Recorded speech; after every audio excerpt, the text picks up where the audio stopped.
Hi, my name is Craig Sobin. I'm an engineer here at Triangle 2, and I'm going to show how to install the ignition update kit on a Prestige boiler. Here I have a PA 110 boiler.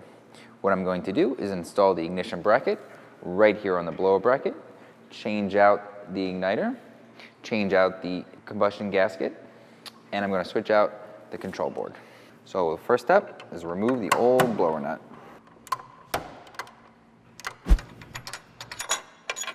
And the next step, first thing to do, unplug the black cable, remove the cover, and discard. Make a note where all the plugs are plugged in, and unplug everything. For this first plug right here, we want to cover these with the red plug adapters included in your kit. Remove the old control board and discard. Install the new control board. It should just pop into place. There we go. Plug in the original plugs, making sure we noted where they all go. Be sure to leave this first one open at this time. Now remove the head of the heat exchanger. This seems stuck, so just use a flat head screwdriver to pry it off. Next step is to remove the old gasket installation block. Take care not to damage the burner head. While we have access, remove the old igniter.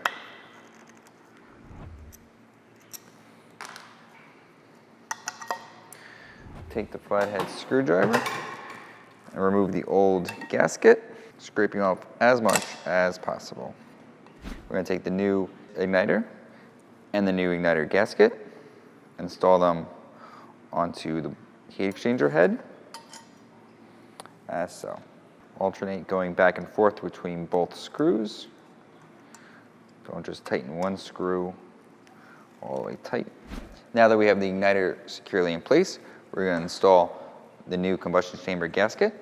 Flip the head upside down.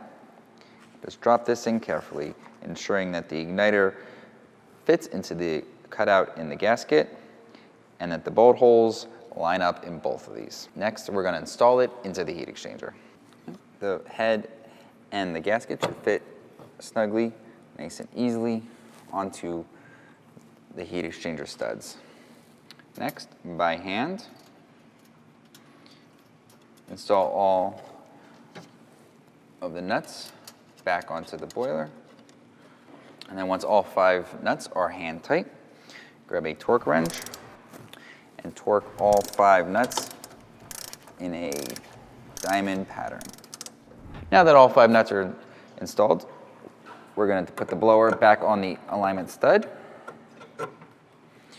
We're going to take the blower clamp, pull the bolt off, take the bracket with the ignition transformer, put the stud through that, and then put that through the blower clamp, and install that back in the boiler.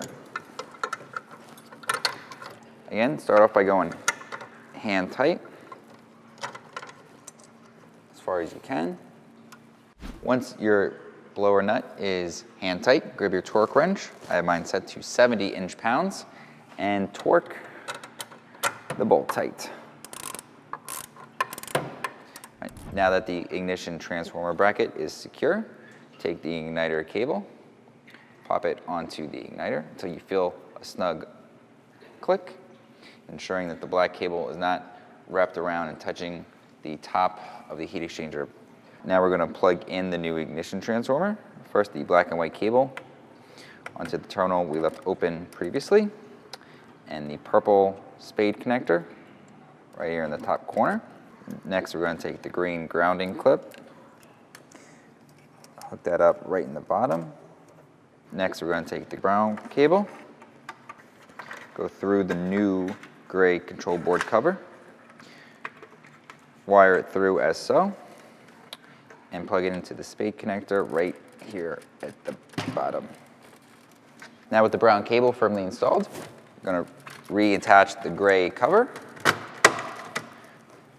and then keep the wires out of the way, secure. Next, we're going to do a couple of test fires to make sure the kit was installed correctly. First, we have to turn the power back on and turn the gas back on. Now with the power and gas back on, turn on the boiler, press the installer button, punch in the code 054, press OK. You bring up the installer menu, click right, select the hand, manual operation, press OK. And with the first option, fan highlighted, press OK again, making sure the boiler starts up properly. The boiler has successfully fired up. We know the installation kit was installed correctly. Just press OK, and under fan, it'll say released, and that's how we know manual operation has been turned off. Before we can return the boiler back to normal operation, one final step, we have to install the PB sticker over the nameplate so that for the rest of time, we know that this boiler was installed with the ignition update kit. Now with a test fire to confirm our installation was successful and the nameplate updated with the PB sticker to identify the update, we can put the cover back on the boiler and return it back to normal service. If you have any questions, please contact our tech support. Phone number and email address can be found on our website at triangletube.com. Thank you.